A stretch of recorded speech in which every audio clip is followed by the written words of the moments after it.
Hello everyone, the professor here.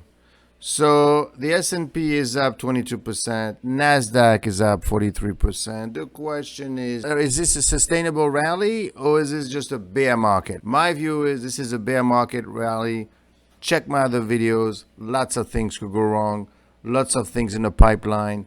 We're just focusing on the top inflation number just as the Fed is, and it went down a bit from 9.5 to 8.5. Let's not listen to me for a second. Let's listen to the guru, the guy in 2008, Michael Burry, that predicted the financial crisis and made according bets. So let's take a look at what he's doing. First of all, let's take a look at what he had in his portfolio last year. Look what he's got.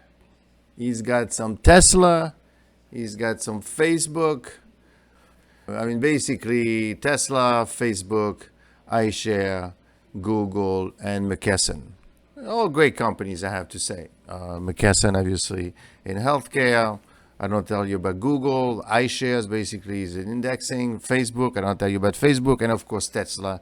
So what is he doing today? The guy that predicted the 2008 crisis sold off everything, only has one stock in his portfolio. What do you think that means? That means that he's worried.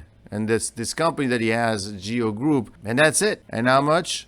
$3 million. So he has nothing. So he went from 3 billion to almost 3 million. So he's just waiting. And his view essentially makes the point that, so the market is up. The S&P would fall another 42% and 48% in 2002 and in May 2001. He's comparing this environment to pre-Enron and pre-9/11, pre-World Cup feeling, right? So the market is like a very tempestuous child, right? It wants to go up. It wants to grow. It wants to play. But then it needs reason to play. It needs reason to grow. And what is it using? Well, right now it's grabbing onto this inflation number. And the inflation number, as measured by the CPI, is down because the Fed has raised rates. So obviously, and that's their focus. And it's simple. It helps everyone focus on one thing, including the Fed, which is worried about headline risk, inflation risk. So they're pushing rates up, and therefore it's having an impact. And we think this is it, inflation is over. But is this really what's going on? During 2008, we thought that the party would never end. I know I was there. Michael Burry, on the other hand, said, you know what? Yes, everybody gets a mortgage. Everything looks great. But at some point, why? Because you just can't have people going into housing that they cannot afford simply because they know at some point prices are going to go up. Therefore, you don't need to worry so much about your mortgage. You're going to sell off your house anyway. So who cares what the rate is? Well, who cares if you're not going to only have a 7-year fixed rate or 3-year fixed rate? Because at the end of the day, I'm going to repay my house. The point is, he saw then that this was not going to last. But nobody believed him. So he saw something, right? And he's seeing it again.